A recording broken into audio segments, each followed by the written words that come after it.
Welcome. I'm Kevin Scott, one of the story architects of Star Wars: The High Republic. This is Dominic Pace, who plays Gekko the Bounty Hunter from The Mandalorian. Hi, I'm Claudia Gray. I write Star Wars books. And you're listening. And you are listening to Star Wars Comics in Canon.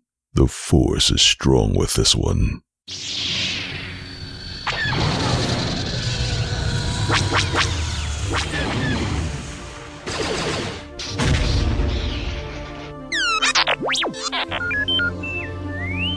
Hello there and welcome to Star Wars Comics in Canon, your guide to the wider Star Wars canon through the comic book lens. And to take you on this journey, I'm your host, Mike Burton.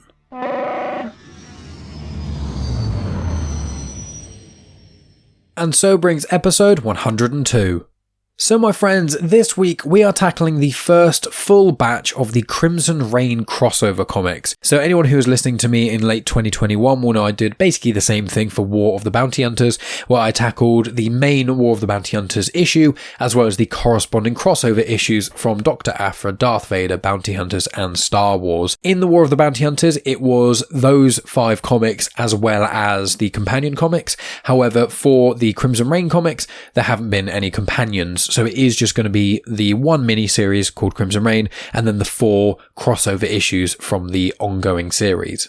Now, if you haven't joined me before, just a quick rundown. I go through the plot details of each of the issues that I tackle, and in amidst that I will talk about the many connections and trivia and etc. that connects with it. So when characters pop up that you may recognise, which happens a lot in this Crimson Reign, just even in issue 1 of Crimson Reign, it does happen a lot. So there's characters that reoccur, there's species that pop up that you may recognise, other bits and pieces of just things to expand your understanding of the Star Wars canon. So that's the general goal of these things, so there will be spoilers going through it, but I try and frame it in a way where, although I do tell you the plot details, if you still pick up these comics and read them, which I hugely recommend you do, you'll still get a lot out of it. There are some minor inconsequential stories I don't necessarily talk about, there's dialogue I don't really talk about, things like that. I will be reading out a couple of bits and pieces, but generally this is meant for a guide of anyone who's never read the comics as a good idea of what happens, or anyone who has read the comics, a good refresher, and then showing you certain things that you may have missed along your way. So before we delve into all of those things, let me just clarify that if you haven't listened to prior episodes of Star Wars Comics in Canon, please go and check out episode 97, because in that I did the Crimson Reign prelude, which is basically the 4 comics, Vader, Aphra, Bounty Hunters, and Star Wars. They had like an interval issues almost, which is the issues before these ones, because we had the War of the Bounty Hunters crossover event, which lasted sort of 6 issues if you include the Alpha prelude part. Then you just had a month of issues which weren't directly connected to Crimson Reign or to War of the Bounty Hunters. That's what I tackled in 97, and now we're here. They're all wrapping up and all interconnecting once again.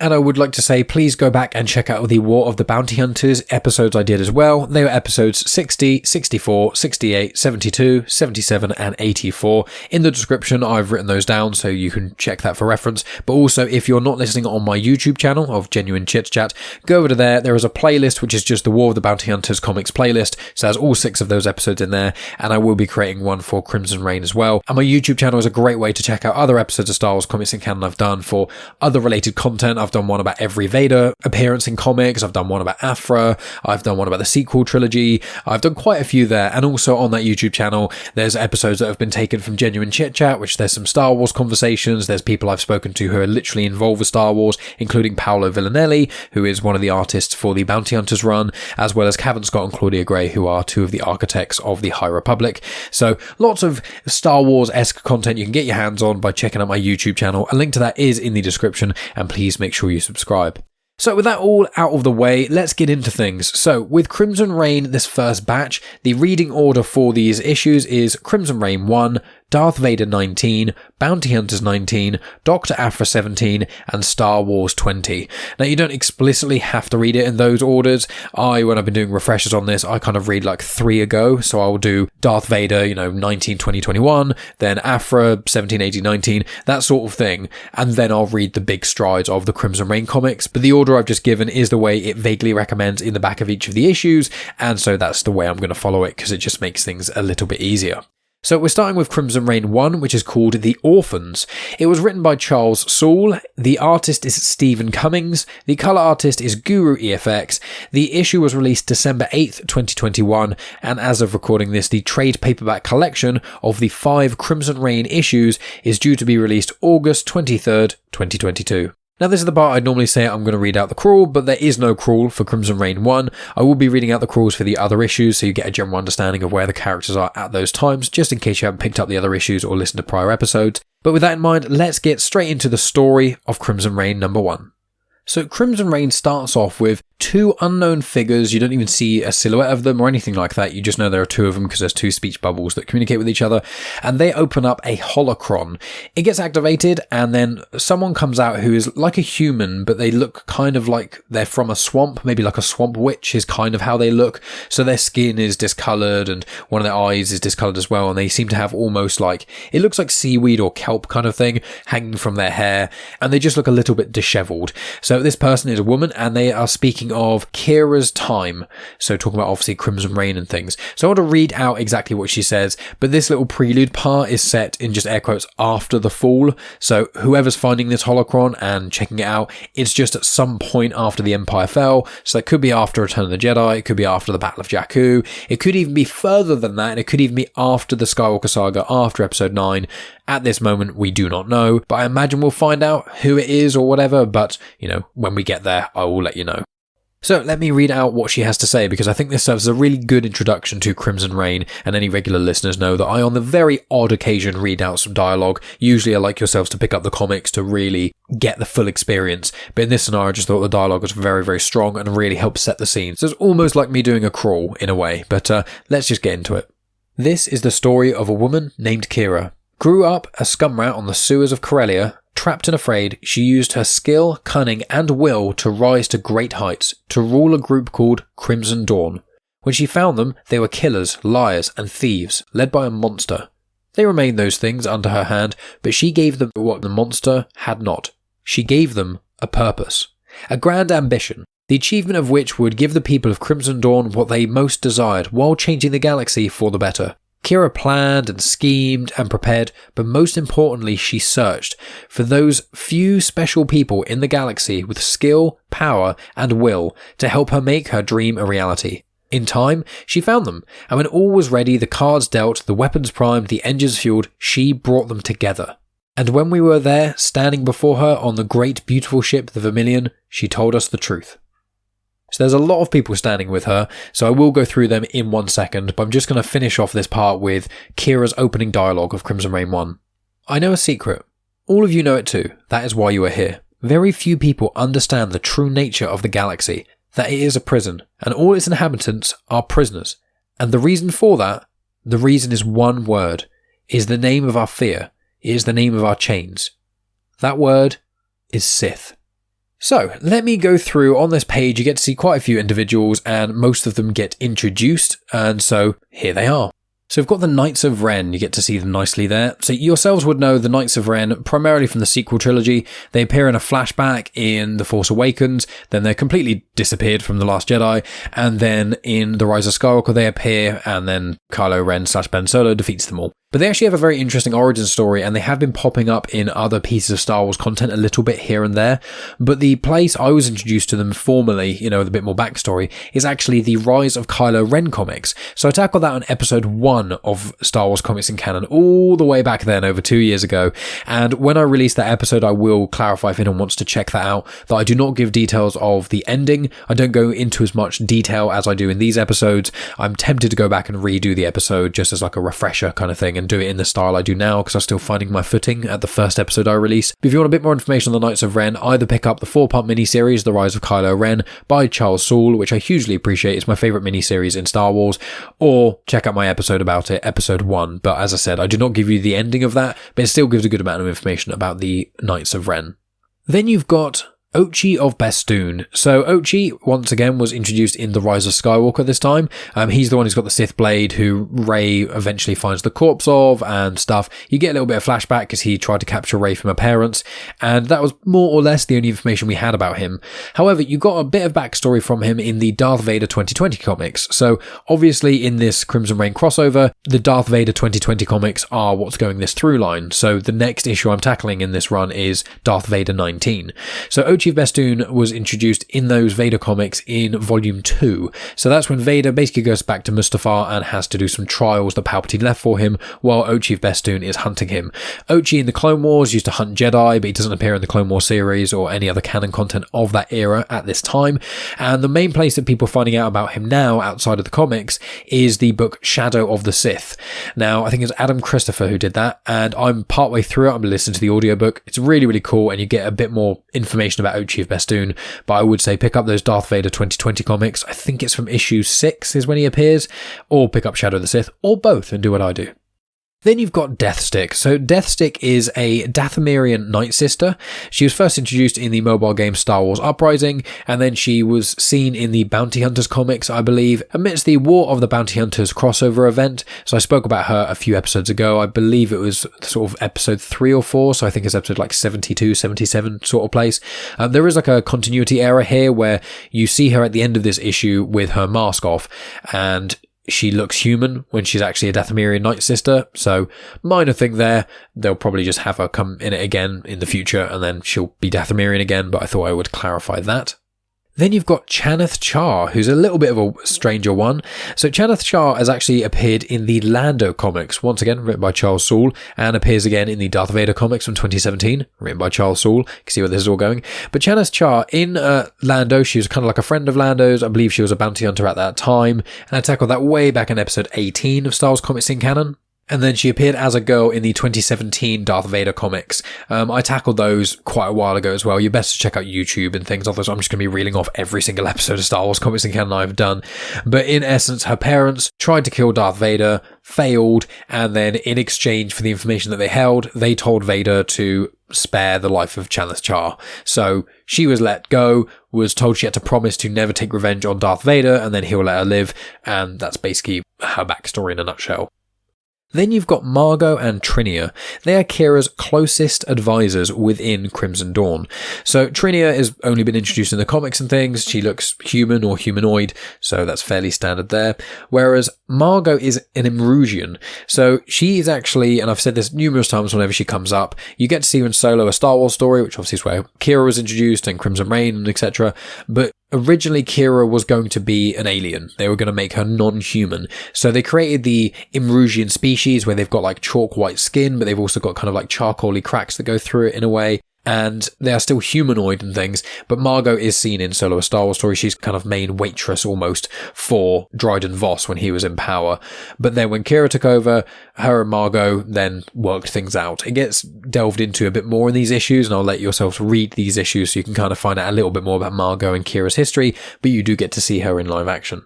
And then the final person in here is still in this narration thing, because obviously all the things I've just said to you before, they weren't in the comic. There weren't those pieces of text to waffle on about how much information about that. That's all from this show. But there is one bit of text I hadn't read out on this page, which says, "Myself as well. I have a name, but most simply call me what I am, the Archivist." And that's the woman that you see at the start in the holocron is almost like a swamp person kind of thing. So those are all the people of interest in this room, and those are some of the agents of Crimson Dawn that Qi'ra has appointed to help her. So after all those people are introduced, Qi'ra then speaks about Maul. So obviously you know him from The Phantom Menace, Darth Maul. You know if you watch the Clone Wars series that he survived and how he survives. And then he appears in Solo, a Star Wars story as well. And then he does appear in Rebels too. So I will not say anything else about Maul here because I don't want anything about his storyline getting spoiled, because he has one of the best arcs, I think, in Star Wars. And he's one of my favourite characters in Star Wars as well. But Maul was the leader of Crimson Dawn behind the scenes for a long period of time, and then Qi'ra took over. So when she speaks of Maul, because he calls himself Maul, not Darth Maul, because obviously Darth is a title.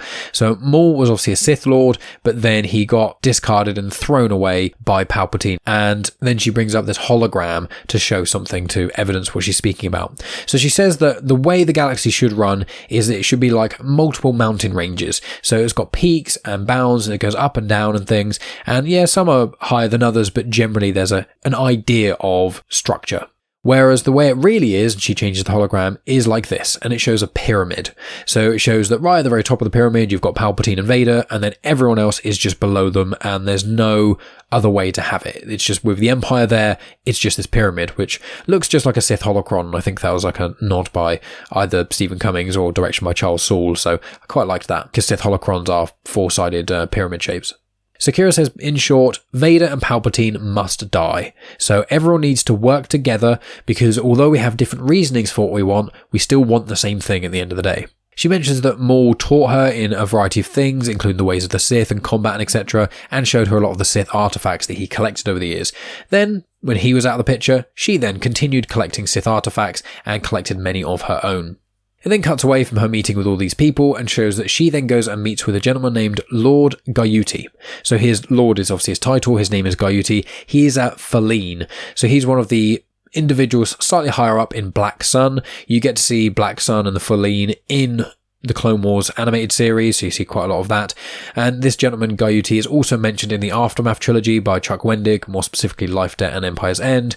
And at one point in this conversation, it is mentioned that he reports to Prince Xizor, Xizor. And obviously any of you Legends fans are probably screaming at me right now, going, oh my god, yes, it is that same Prince Xizor from Shadows of the Empire, one of the most popular pieces of Legends content, but this is his only mention in canon thus far.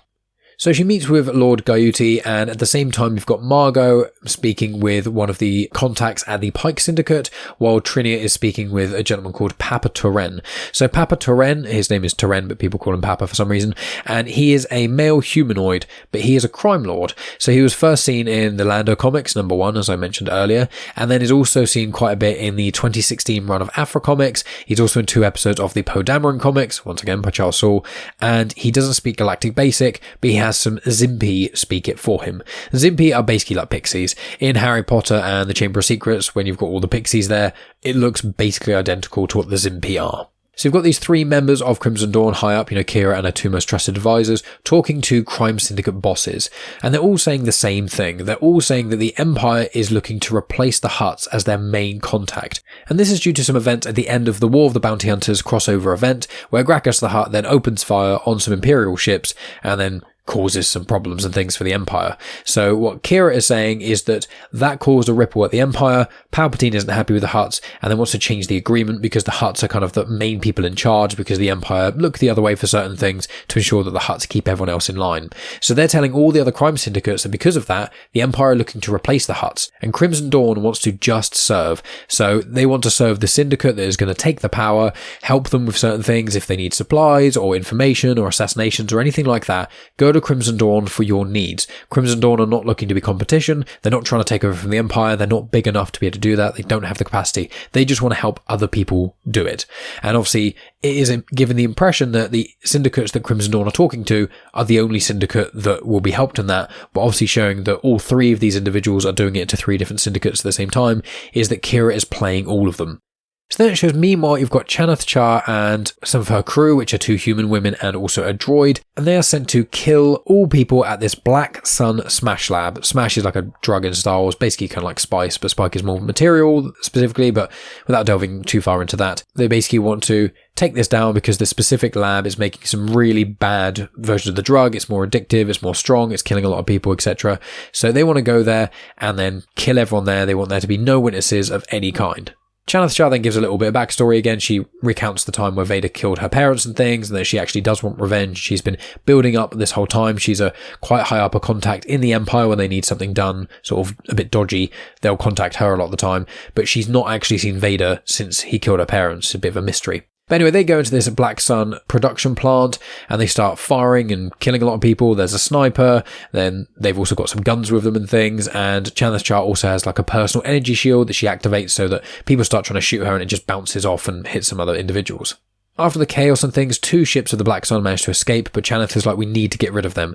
The sniper manages to use a special round of bullet and then manages to take out one of the ships that flies away, and then one of the other members of Chaneth's team gets in a ship, flies up and destroys them, so there were no witnesses. They leave a message there that says Black Sun is in eclipse, and one of the leaders of Black Sun sees that happen and then isn't sure which syndicate attacked them, so decides to attack every syndicate to send out a message. Then it shows that Crimson Dawn doing this to a lot of members of the syndicates and things has caused widespread chaos and destruction. All the syndicates are attacking each other. Sometimes it's because Crimson Dawn has done something one of the syndicates has requested, go assassinate this person or that. But after a while, it shows that all of the syndicates, just off their own volition, are just attacking each other openly, which is causing chaos in the Empire. This then shows that Palpatine is very displeased with all of this chaos, so clearly this is working. And then it shows that the Knights of Ren are planning an attack on Vader's castle. Now obviously I've rushed past a lot of bits of information here, a lot of exposition dialogue and things, but I'm hoping I'm giving you guys a good summary of this. And now it's kind of the last part of the book is just saying what each of the members are getting up to. So you've got Ochi of Bestoon, who's preparing himself to go and do some assassinations, because that's what he's good at, while at the same time you've got Deathstick doing basically the same thing, but completely separate location and whatnot. Then you've got Qi'ra, who wants the Archivist to try and find some Jedi to help, or if they won't help, use them as bait. And on a data pad that the Archivist is looking at, you've got Yoda there. Qi'ra then is told that the Hutts are staying out of everything because Jabba's now in charge, and he doesn't really want to get involved in any of this stuff. And he knows that the Empire are not looking for anyone else to take the contract they've got with the Hutts. It's all just hearsay, which is causing all the other Indicates to fight, so they don't need to worry about the Hutts. Qi'ra then tells Chaneth Char to stay low because that phase of what they helped with is done, so stay low and stay out of trouble. So the rest of the assassins and whatnot get prepped, and then Qi'ra says that she wants to sort out a meeting with Leia. She wants to get the rebels involved, whether they like it or not. And then the final page of this is still narrated by the Archivist. It says, "This is the story of the fall of Crimson Dawn, and this story is a tragedy." And that is where Crimson Reign #1 ends. So, I hope you enjoyed that part. So that's like, the through story. And then you get the individual elements of the other comics, of what other characters are getting up to at that time. And it all weaves and stuff together. And I have finished Crimson Reign #5 and things. So I know where it all kind of ends up. So I know what information to give yourselves and what to omit. So we move on to Darth Vader #19. So Darth Vader 19, it was written by Greg Pak, the artist is Guy Villanova, the colour artist is Alex Sinclair, it was released December 22nd, 2021, and the trade paperback collection of the Darth Vader Crimson Reign volume is due to be released October 18th, 2022. So here is the crawl. Darth Vader has sworn to bring order to the galaxy by rooting out the agents of Crimson Dawn and destroying them. Ochi of Bestoon has led Lord Vader to the planet Vincorba, where they have recruited a group of Revenger fighters ready and willing to exterminate Crimson Dawn at all costs.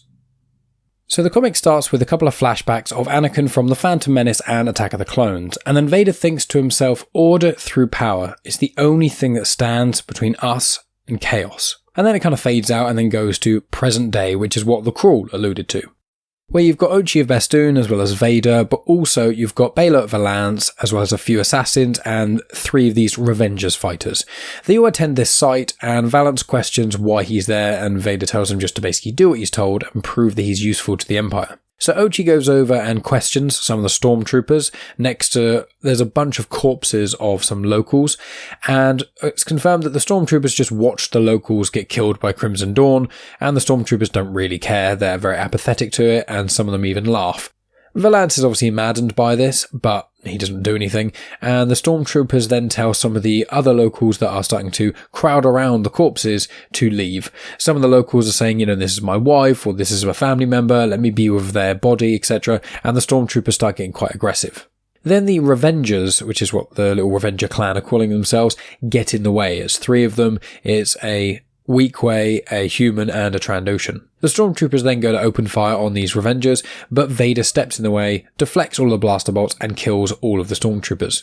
As their corpses fall to the ground, he then says that they are with Crimson Dawn and walks away. The people around Vader are doubtful that those stormtroopers were Crimson Dawn, but then Ochi does find a Crimson Dawn datapad or data card of some sort. It shows the Crimson Dawn logo and then also confirms that there is a base nearby. So Ochi tells Valance to scout out the area with the Revengers. When Valance is out of earshot from Ochi, he talks to the Revengers and says that they're being used as bait. Then the Trandoshan called Tanker says that Vader saved them all, so why would he do that? He's a hero. And Valance says, well, Vader only serves the Empire. Then, before the conversation can continue any further, some explosions go off. Fortunately, the leader of the Revengers has got an energy shield, and it saves Valance as well as her and her two of Revenger friends. On a ridge nearby, you've got Ochi and the assassins, and Ochi spots about 17 Crimson Dawn fighters, but he won't help them, even though the other assassins are eager to. He says no, we'll just let them. Then Vader comes nearby and then just picks up Ochi and throws him straight into this ditch, and mentions it's more bait for them. So you've then got Ochi, Valance and the Revengers hiding behind some rocks, shooting out and things, and they're slowly making ground as well as when the assassins are assisting, and they eventually do find the base that's actually 2 kilometers away.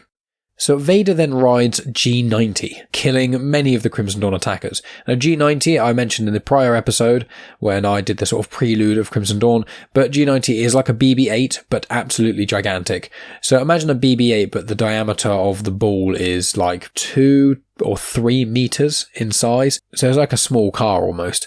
And so Vader's standing on top of G90, this giant ball droid thing, just running people over and deflecting blaster bolts and killing people left, right and centre. Vader then gets to the base's entrance, and then Ochi is trying to kind of catch up to Vader and is calling after him a lot, and Vader's just not giving him any notice. Ochi does eventually catch up to Vader, and then he tries to kill some Crimson Dawn agents nearby. Then there's one left, and it seems that Ochi is trying to kill this raider before Vader can get to him. Ochi attempts to throw a thermal detonator in, and Vader just lifts up the detonator and throws it back. It misses Ochi, but it does go into another corridor, and then blows up 2 of the assassins of Ochi's. Vader then gets to a Crimson Dawn terminal and manages to look up some information. And the terminal shows that Crimson Dawn are actually in every part of the Empire. They go up all of the imperial ranks. And that is definitely a surprise to Valance and Ochi, but Vader doesn't seem too impressed. And that is where Vader number 19 ends. Obviously I skated over quite a lot of that, but I always say make sure to pick up these comics, but also there's a lot of action in this comic, so that's part of the reason. So with that all in mind, we move on to the middle comic, Bounty Hunters number 19. It's written by Ethan Sachs, the artist is Ramon F. Bax, the colour artist is Brian Valenza, and the issue is out December 29th, 2021, and then the trade paperback collection is due out October 25th, 2022. So, here's the crawl for Bounty Hunters. Valance, after being left for dead by Boba Fett, finds himself reconstructed, deconstructed, and reconstructed again under the care of Sith Lord Darth Vader. Now, he once again finds himself a pawn of the Empire. His first mission? Kill an Imperial officer he idolised as a child. Thinking Valance is dead, T'Onga and the rest of the bounty hunters must find another way to locate Cadelia, the heir to the 2 crime syndicates. The young girl is a potential key to ending the long and vicious war in the underground that has been further exacerbated by the chaos caused by Crimson Dawn's return. So we start with another flashback. You've got Beilert Valance, who has just lost an eye and a leg serving the Empire. He's walking with Han Solo in the Imperial Academy and then bumps into his idol, Tal Sokoli. Valance is very excited to speak with Tal because obviously he's an idol of his, and he mentions that he's getting ready to heal and then get back out there. But Tal says that unfortunately, due to the injuries you've got, you're never going to fly a TIE fighter again, and Tal apologises for leading Valance astray those many years ago. Now, Valance's interactions with Han Solo, it gets mentioned quite a bit in Valance's story. It's quite a crucial part of who he is at this time. And if you want to find out more information on Valance, check out episode 10 of Star Wars Comics and Canon and episode 49. In episode 10, it is Han Solo Imperial Cadet, 5-part mini-series of the 3 or so years Han Solo spent in the Imperial Academy. And episode 49 is Target Vader, is a prequel to the Bounty Hunter run of comics, which talks about Valance a bit more and his storyline, things like that. So yeah, check out episodes 10 and 49 if you haven't already. But anyway, it cuts back to now. So you've got Valance is flying a TIE Defender, obviously just after the last panel being told he'll never fly again. Now, TIE Defender is actually something that myself as a Rebels fan was very excited to see again. So the TIE Defender's full name is a TIE D Defender Multi-Role Starfighter. They are basically TIE fighters, but they have 3 wings on them. So it's more kind of like a triangle shape with a circle in the middle, less so than a bow tie.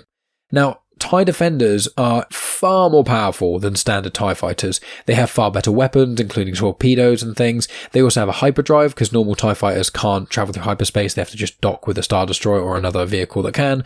And also TIE Defenders have deflector shields, much like X-Wings do. But I believe that the deflector shields on TIE Defenders are even stronger than those of an X-Wing. But obviously TIE fighters don't have any kind of shielding on them at all, so one hit to a TIE fighter will pretty much always take it out. Now, it was actually Grand Admiral Thrawn who put forward the idea for TIE Defenders. It was his initiative around 2 years before the Battle of Yavin, so that occurs all in the Star Wars Rebels, the animated show storyline. That's in series 2 or 3, I seem to vaguely recall, and the reason that the TIE Defender hasn't shown up much elsewhere is because one of the Imperial officers blew up the TIE Defender factory in an effort to try and kill some rebels. That's like the short version of it. Now, the TIE Defender has appeared in a few other bits and pieces of media. Most recently, it's actually appeared in the Shadow of the Sith book by Adam Christopher, which is set about 10 or so years before The Force Awakens, maybe even less than that. And it's about Ochi of Bestoon quite a lot as well. He features in there. So I would recommend picking that book up. It works well.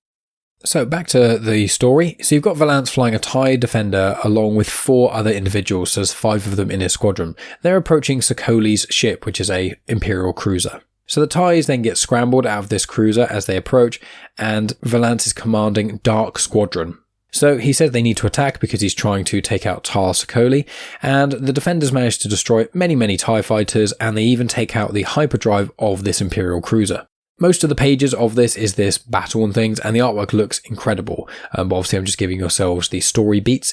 So in this battle, 2 members of Dark Squadron are killed, and Valance crashes his ship into the bridge of the cruiser. While this is all going on the planet of Ord Mantell, you've got someone who's selling Gorgs. Now, Gorgs are also called Chupas. They are amphibian, frog-like beings, and you would have first seen them in Return of the Jedi, because Jabba likes to eat them alive. He eats them in his palace, and then you also see him eat one in the Bunta Eve pod race in The Phantom Menace as well. Gorgs are also seen in Star Wars Resistance and a few other places, but basically if you see a frog in Star Wars, it's going to be called either a Gorg or a Chupa. So anyway, in this place where there's this Gorg seller, it's a market on Ord Mantell, and this seller gets attacked by Black Sun for some protection money that he didn't pay. Then a couple of people come out and shoot the Black Sun Syndicate members, and it shows that they are the Unbroken clan. However, in the shootout, they also hit and killed the vendor of the Gorgs. It shows this as Tonga goes past. She manages to sneak through a few alleyways and whatnot, and then goes into this secret door, which leads to a safe house. She notes that Crimson Dawn are causing even more chaos than already. The syndicates are rising up and trying to take power, which is causing a lot of problems. But she confirms to her crew who are in the safe house that they need to find Cadelia. Zucker's comments saying that Forlom may actually be able to help slice some things to get some information about Cadelia, but he was since reprogrammed as a murderous assassin droid. Now, I tackled that in episode 72 of Star Wars Comics in Canon, and that is when I tackled volume 3 of the War of the Bounty Hunters crossover event, and specifically that event occurs in the Forlom and Zucker's One comic by Daniel Jose Older.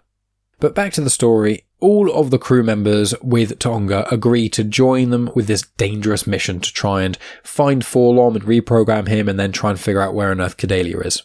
So then we go back to Valance. So Valance gets out of his crashed TIE Defender on the bridge of this Imperial cruiser and then talks to SWCIC. It shows that Valance has some self-repairing synth skin as well, and SWCIC comments that he must be quite high up on the Imperial payroll because that's the cutting edge of medical technology. They then talk, they have a bit of a back and forth, and SWCIC, while he's having this conversation with Valance, slowly reaches for his blaster. He aims and shoots it, but obviously does not kill Valance, and Valance basically just then kills him and puts him out of his misery because a lot of the people on the bridge are just all dead around Valance because obviously he crashed a ship into it, and SWCIC is quite wounded anyway. So the final panels of this comic show that Valance then requests a lift back from Dark Squadron, and then it shows that Vader receives a report from an Imperial officer that confirms that Valance was successful, and although you didn't find any evidence of SWCIC being part of Crimson Dawn, Vader does note that it was still a test, because obviously this was a person close to Valance that he idolised when he was younger, so Valance is ready for what the Empire really want to use him for. And that is the end of Bounty Hunters 19. So we move on to Dr. Aphra number 17. This was written by Alyssa Wong. The artist is Minkyu Jung. The color artist is Rachel Rosenberg. The issue was out January 5th, 2022. And the trade paperback collection should be coming out October 25th, 2022. So let's get into the crawl for Dr. Aphra. Rogue archaeologist Dr. Aphra and smuggler Sana Starros have been put through their paces. From encounters with Crimson Dawn, to being betrayed by Just Lucky and Ariel, to surviving an explosion brush with an ancient piece of ascendant technology called the Thought Dowser, those two have been busy. As things haven't been crazy enough, unbeknownst to Aphra and Starros, Ronan Tague is back. So the Aphra comic starts off not with a flashback, it starts on present day where Domina Tague is speaking to Ronan. So Ronan has been healing in Bacta since the explosion occurred with Aphra a few issues ago, and Ronan mentions that Domina doesn't have an heir. She notices what he's kind of getting at and says that many have tried to take her power but all have failed, because Tague Corp lives and dies with her. And then Ronan kind of sheepishly changes the subject and asks about Dr. Aphra. So it shows what Aphra is up to. Where we last saw her, she was with Sana and she was in a museum curator's house and found several severed arms on the floor. And some hooded figure then approached them who seemed to recognise Aphra. So it's revealed that this person is someone called Ko von Faris. They are non-binary and they are not human, but they are humanoid. They're very similar to what a human would look like, just slightly different skin colour, kind of a pale blue sort of thing. And it appears that Aphra and Ko know each other from university. So Ko has been obsessed with the dark occult and some of the strange artifacts that may be able to grant one dark side powers, things like that. And amidst them sort of talking and things, Aphra is unsurprisingly antagonizing Ko quite a lot, and then Ko pulls out something called the Whip of Sorrow, which is a weapon of the Ascendant. It feeds on energy. Ko flings it across and catches Sana Starros' blaster. It saps all of the energy out of the blaster, and then Ko quickly throws it onto Aphra's arm, and it wraps around her arm with the electro tattoos. There is then an explosion, and Aphra, although is doing okay, she's a bit shaken. It shows that the whip released the energy from Sana's blaster, so the Whip of Sorrow can not only feed on energy, it can also expel it. Aphra continues to mock Ko, who mentions the Ascendant's technology that replicates the Force and things again, and as Aphra's doing this, Ko then uses a different bit of Ascendant tech to throw all of the severed arms that are on the floor at Aphra and Sana. Ko then bails and jumps out of a window, and they have the Thought Dowser in tow. And they kind of speak to themselves as they are leaving, thinking that they've made a discovery. They just need some more Ascendant tech to get it all sorted. So it goes back to Sana and Aphra, who are leaving the area. Sana is complaining because her blaster needs a new power cell because that whip drained it completely, and Aphra is saying that she can't really feel her arms. But feeling soon comes back, and it's confirmed that her arm is actually okay and the electro tattoos still work. So clearly the upgrade that Domina Tague gave her is working. Aphra said that the whip's energy felt like it recognised her, and that actually scared her more than the power it held in itself. They then examined some of the arms that were thrown at them, and it shows that they have magnets on them, so that it shows how Ko must have used the Force, in air quotes. They connected magnets to these seven arms, and then a device that they're wearing on their hands allows them to manipulate magnetic energy. And I will say there's a certain character in a Kenobi show who does something quite similar. I won't spoil who, but you'll see it when it happens. Although I will say that the person in Kenobi is not using Ascendant tech, as far as I can tell, they're just using fancy magnets. Sana then asks Aphra, does the museum curator's people know that he's dead? And the answer is probably not, because it only just happened. So Sana then starts to allude to something, and Aphra picks it up, thinking, oh, we can use his computer terminal to reach his contacts and then see if we can find more of this Ascendant tech on the black market. So that's what they're going to do. That ends the part about Dr. Aphra. Then we've just got another page or so, which is just about Ko as this comic comes to a close. So Ko receives a comm from the archivist, the one who's working for Qi'ra in Crimson Dawn. And the archivist wants the Spark Eternal to give to Crimson Dawn. Ko says they're looking into it and they're making some progress, but they haven't got it quite yet, but they have pledged to find it. And that makes the archivist happy. So that ends Dr. Aphra number 17, so we move on to the final issue of the first batch of Crimson Reign comics, and this is Star Wars number 20. So it's written by Charles Soule, the artist is Marco Castillo, the colour artist is Rachel Rosenberg, the issue was released January 12th, 2022, and the trade paperback collection is due out September 13th, 2022. Now, this is one of my favourite comics of Star Wars of all time. I think it's absolutely amazing, and I will say there's some heavy references to the High Republic, so if you're like me and you've read a lot of High Republic content, you're going to have a great time with this comic and with me talking about it. But before we delve into that, let me just read out the crawl. After feeling the pull to continue his Jedi training, Luke Skywalker journeys to many planets to find anything left of the Jedi that the Empire had yet to destroy. With the help of a man once saved by a Jedi long ago, Luke uses his connection to the Force to attain a holocron containing a message from Jedi Master Yoda. So Luke listens to the holocron of Yoda's teachings, but Luke's like, well, these are the first things that Yoda taught me back on Dagobah, so it's useless, and he turns off the holocron. He's currently on the planet of Aldean. Now, Aldean is actually a river moon of some sorts. It was mentioned in the Darth Vader 2017 comics, because that's where Vader and Qi'RA'S in Filar had their duel and things. That's the kind of wrap-up of the first volume of the Darth Vader comics of the 2017 run. And if you're interested to hear about that, check out episode 62 of Star Wars Comics in Canon, because I delve into all of that good stuff. So Luke is getting more and more frustrated with his lack of progress that he feels in the Force and learning and whatnot, and basically anything that's happened since the events of Empire Strikes Back. R2 beeps at him, and so Luke's like, fine, I'll open up the holocron again, and so he does so, and Yoda's hologram pops out. The hologram mentions some locations of significance where the Force is more sharply focused, specifically a vergence in the Force. Yoda mentions a place on Jeddah, a place on Coruscant, and then also the living sea of Gazian. Now, the mention of Gazian excites Luke, and I believe it's because it's one of the only places that he's not heard of before. It's not been mentioned in Imperial records or anything like that to do with being with the Jedi. So, Luke gets in his X-Wing with R2 and heads there. He lands his ship on this floating landing pad and then steps out, and there are just mushrooms as far as the eye can see. But it's not just a field of mushrooms, it's like all of the planet almost looks like it's made from mushrooms. It's quite bizarre, but Luke tries to put his foot on this sort of mushroom field.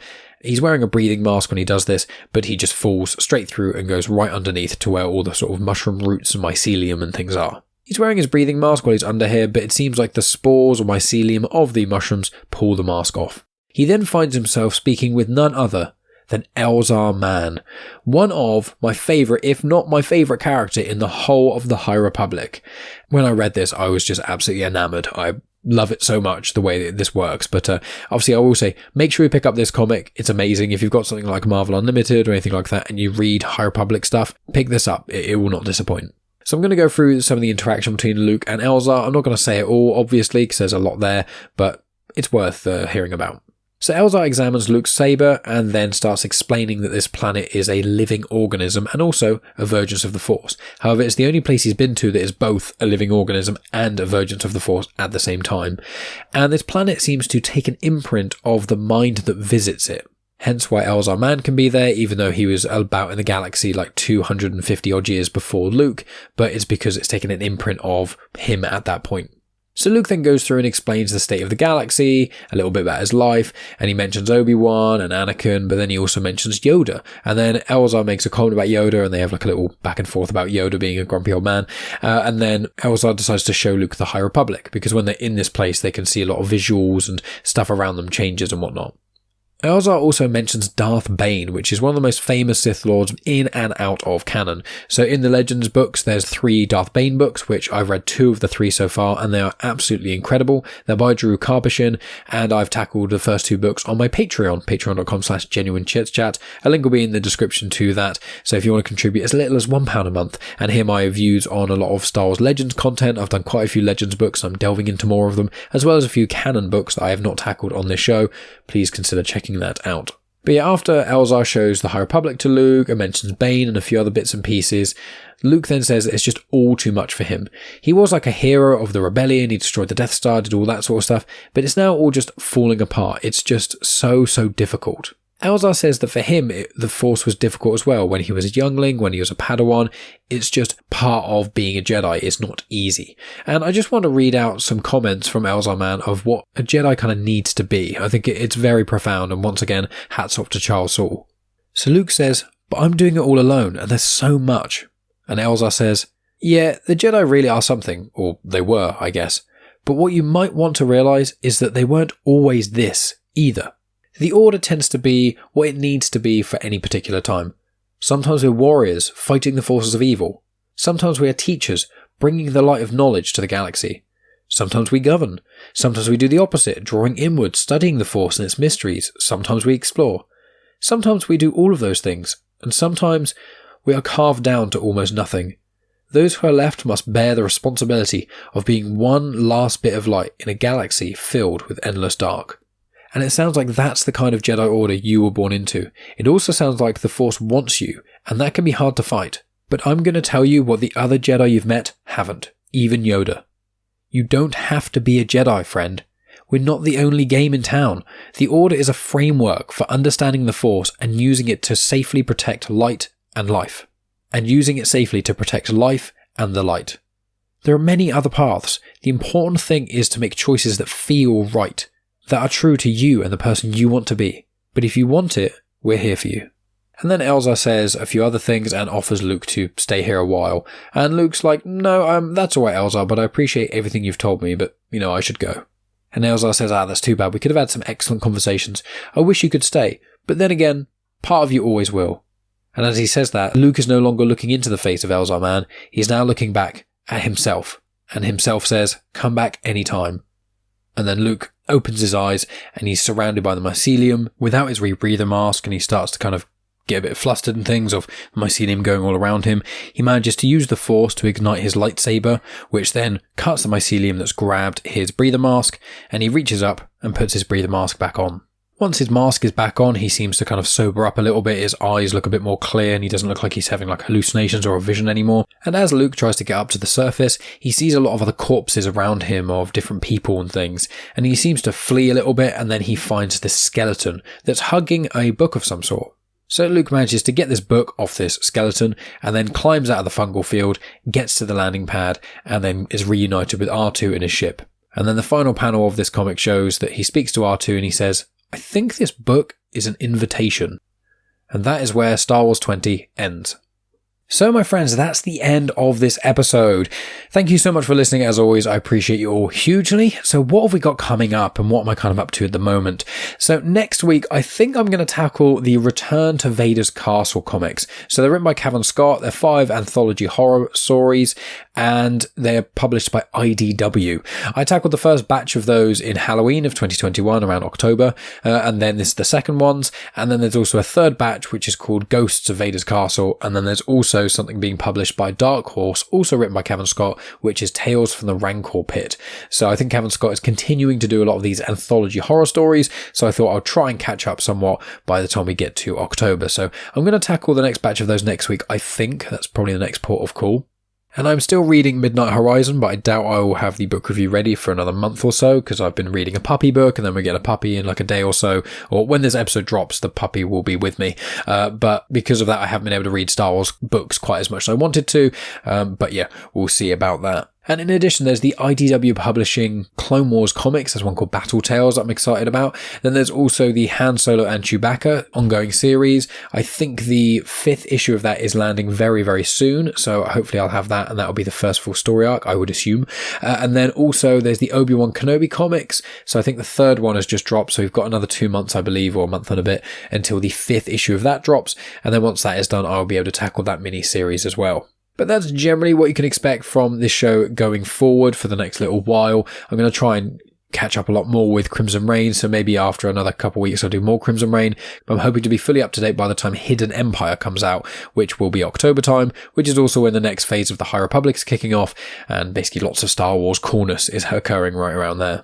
In addition to that, you can check out my show Genuine Chit-Chat, where I speak to a wide variety of guests about all kinds of different things. I've spoken to a lot of people about Star Wars. I've spoken to Star Wars content creators, including Claudia Gray and Cavan Scott. I've spoken to people who've been in Star Wars, like Dominic Pace, or people that just love Star Wars, like Alex and Molly of Star Wars Explained. So you can check out on my YouTube channel, there's a playlist called Star Wars Conversations, which is just, as I said, all conversations about Star Wars. Then there's also all my other playlists on there. I've put a lot of the episodes of Star Wars Comics in Canon in playlists. So I've got one all about Vader. I've got the War of the Bounty Hunters one, which obviously was the prelude kind of crossover events to Crimson Reign. There's loads and loads over there. So a link is in the description to my Patreon that I mentioned earlier, as well as my YouTube channel and my social media and all that stuff. Make sure you follow me on all of them, or you subscribe on all of them. Make sure you rate the show on Good Pods and Apple Podcasts and all those kind of places, and Spotify. enjoy, and please make sure you share it with all of your friends. Of any fan, no matter how big of a fan they are of Star Wars, there's a reason to enjoy the show, because as you have just experienced, you don't have to pick up the comics to enjoy it. But I hope you've all enjoyed this episode. It is always a fun one to do, these crossover episodes. They're quite a lot of work, but they are very fun to do, and so I'm very excited to get through the rest of these Crimson Reign ones before October. Always check out the show notes for guest spots and other things I've been up to. At the point of this dropping, my episode with Spider Dan on his show Spider Dan and the Secret Boars, we compared Maximum Carnage to Absolute Carnage and also spoke about the Venom Let There Be Carnage movie and discussed how the three of them kind of compare to each other in an episode of Clone Boars. So make sure you check out my appearance on Spider Dan and the Secret Boars, and also I'll be appearing on Back to the Filmography very soon, as well as on Fem on Film quite soon as well. So lots of Comics in Motion and Comics in Motion family productions and things. But once those episodes have dropped, I will be sure to include links in the description, but just make sure you follow me on social media at Genuine Chit-Chat to be kept up to date with all those things. And also, we will have a puppy as of recording this. When this gets dropped, we will have a puppy, and I'll be putting plenty of photos and videos of the puppy over on my Patreon as well as on social media as well. So please check those out as well, because everyone loves seeing puppy pictures. But thanks once again. I'll speak to you all next Saturday, and as always, may the Force be with you.